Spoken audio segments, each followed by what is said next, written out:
wixii walbahaarka jacaylka halkuu habayda suntiisa oraaqiyataha xanuunka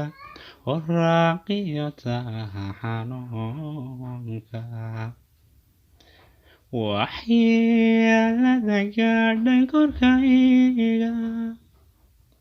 wadnaha balitaabo qaraaca wajiga ka akhriso dhidibtiisa